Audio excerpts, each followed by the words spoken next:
Yeah, it's a beautiful day in the city of Ibadan, your state capital, where we are ready to give you all the best information on the second leg or the second round, if you like, of the 2023 general elections. And of course, it ended on a very high note the last time, and people are quite a mixed feeling, I'll call it, on this one, on the deliveries and expectations from all angles, observers, the INEC, and of course, the electorate. But I have with me here today that will be doing this together Mr. Sulaiman Olarinwaju. Mr. Sulaiman Olarinwaju is the group business editor of the Nigerian Tribune. You're welcome. Thank you, Victor. Yeah, and I have Dr. Leonu Sigbe all the way from Abuja. That's the Nigerian Tribune, Abuja Bureau Chief. It's good to have you here.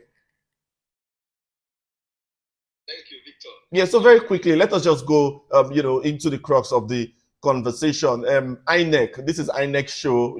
4 years to prepare for these, 4 years to give us the best of the election, and of course, 4 years to say that it has been worth the wait. This is the part two of what started 3 weeks ago, February 25th, for the presidential election and National Assembly election. What are your thoughts on that election, Mr. Suleiman? Thank you, Victor. The presidential and National Assembly elections went quite well in most places. INEC materials were available, INEC personnel were on ground in good time, and the election in most places went on smoothly. In most polling units, the elections went quite well.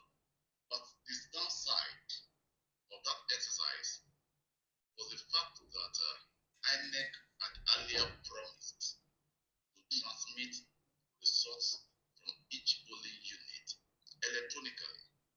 He said that as soon as elections were over, the results will be posted on its IRM, through its IRM. No, but that did not happen. That did not happen. Yeah. And that's why many people are complaining about the conduct of the election. First part of the election, which was making materials available, allowing people to cast their votes, went well. But the second part was uploading the results very well, and that's very good.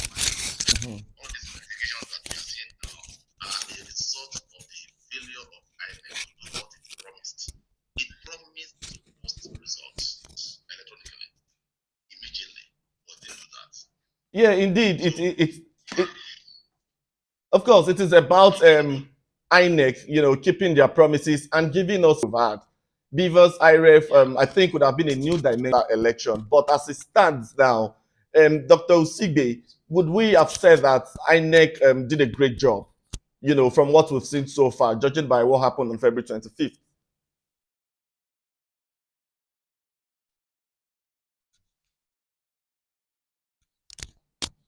Can you hear me? I'm sorry, I didn't cutting off my phone. Okay, I'll take that. Yeah, I can hear that. You know, Mr. Sulaiman said the other time that it was all about INEC's promises, you know, to make that a very successful election, and somehow they couldn't live up to what they promised. So, in view of that, BVAS and IREF would have been the new dimension, you know, into the 2023 general elections. Would you have said that, if I could borrow the word, the failure of INEC to deliver on that promise, would you say that it has scored them really low, you know, in their delivery of this election?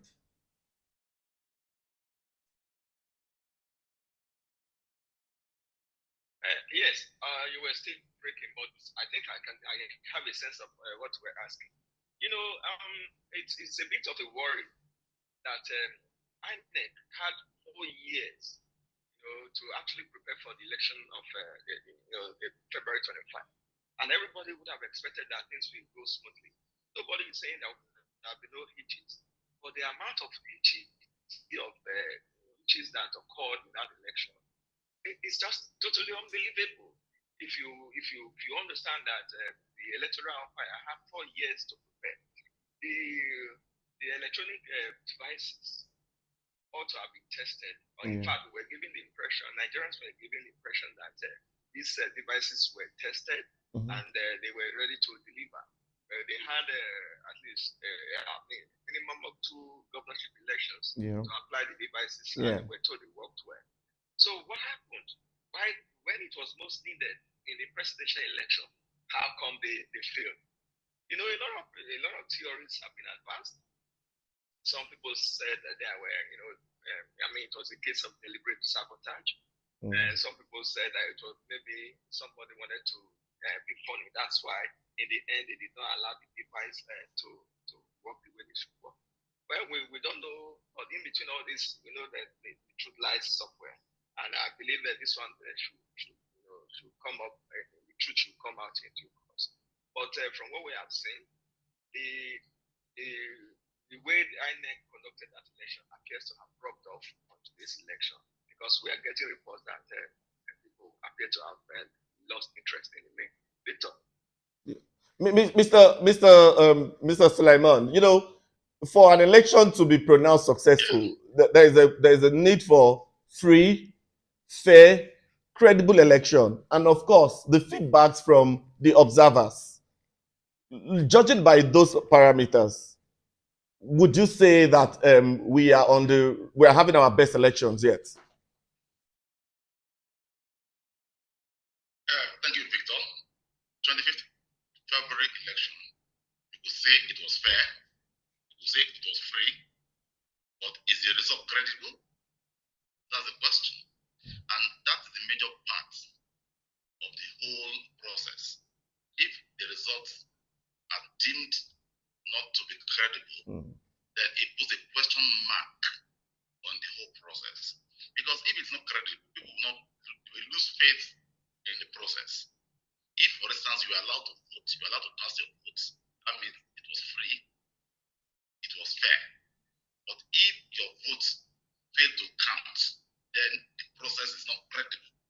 So while INEC tried with respect to free and fair conduct of the election, it failed, in my estimation, woefully with the credibility part, because what it promised that would have enhanced credibility, it failed to deliver on that. It promised to post results electronically, real time. So as soon as the elections were over, the results were supposed to be posted, but that never happened. And that put a pall on the whole process. So credibility-wise, INEC failed woefully in my own estimation. And as the doctor said, that is having an effect on today's election. Because in most places that I visited, I drove around the city of Ibadan this morning. I drove around Mr. Sulaiman, just hold your thought a bit. Yeah. Before we go into the next question, I have Sylvester in Lagos here standing by to give us some reports on what is happening in Lagos right now. Sylvester, can you hear me? Yes, sir, I can hear you, sir. Great. Good afternoon. Good afternoon, sir. Could you just tell us what is happening in the places you've been to? what has it been like? The turnout, security presence, any problem from from the officials, anything of note that you can tell us? Please speak. Okay, sir. I've moved around, gone to the island, and I've also moved to some other place like Ikeja, and I've gone to Ikusi area, the Ketu area. I've gone to some other area. I've also gotten some reports from some observers, like I interview Dumaki today in the island, and she gave me some information of where it has gone to.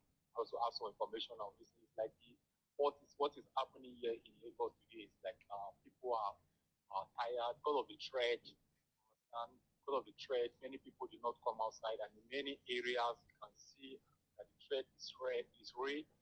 People know many areas of Lagos. People are afraid. There are some reports of some places that people are moving with guns and threatening people not to come out. Like one of the only places that I've moved around that I see crowd is here in Magodo. I came into Magodo, which is like an estate, and you can see people sitting there enjoying themselves because the place is very well secure. The presence of security is more like what will happen in presidential election. The presidential election, I was driving around and nobody stopped me. The presidential election to check me. But today's election, I've been checking more than 5 or 6 places. Even at the particular place that I stopped, they stopped me. The policeman was asking me to bring my driving license. I showed him my first tag. He said no, he wants driving license. So I was about to give my driving license, and he now asked me that no, I should give him 20,000 naira. I said, but I don't have money. And I brought 100 naira to give me. When he said I don't have me, now say I should be going. I was shocked that today that of all the that to be more professional in the job. I was shocked. Something somebody asking for money. Even I'll show you my first tag and everything you are asking me to give. Why would I say 20,000 to give? I was giving 100 naira. So now say I should go there and say I don't have money. At the movement of security police, I have not seen any army present. All I'm seeing is police. They are camouflage everywhere. They are moving around everywhere. Okay, Sylvester. Sylvester, you mentioned the threat, that we saw a couple of days back, and you can say for sure now that it is affecting the presence at the polling units. It's like many people are just indoor. People don't want to. They're not even interested in this election again. The way that what we saw in the presidential election, where people were happy, people were counting votes. I don't think that even people will dare to come outside and be counting where they can't vote and all that today, because you go to most polling units, you just see more part of Lagos now is like voting have almost ended in most of the polling units because people refuse to come out. When you go to some places now, you just see only the people, the agents. There is the INEC people are just sitting down. Like the last election, we saw people voting. I even witnessed one up to 9 p.m. People were voting. I was there tonight. I have to leave. People were voting, and I can't do vote. And but the surprising thing that this today, all of them came early before 8 o'clock. They have so most of the INEC officials are around, which surprised many people. And most of the polling units now is almost completed. Voting is complete. People used to come out. People they try to see whether the policemen that are moving around are not really showing people that they are safety. They just paratrooping. They're not even seeing them in the polling unit. Try to give people confidence that don't worry, we are here with you, vote. So it's like if we can get a presidential election, we got about 1.70 million in the vote. I don't think the way things are going now. I was when the governor voted. Adeni Adele. We can see the level of rowdiness. Even the governor himself was shocked. We even move out of the polling unit. There was so crowd. There was some people at the gate trying to check people before you can come out. If they look at your face, and they don't like to know the kind of thing situation. So I will go to most places. They look at your face, the way they will stand, the way they are doing, they are afraid to go there and vote. The intimidation is so much that many people have given up hope. People have given up hope. I must confess. Thank you very much, Sylvester. Please stay safe in all your doings today. All right, thank you very much. Yeah, that is Sylvester from Lagos. I don't know how much you heard.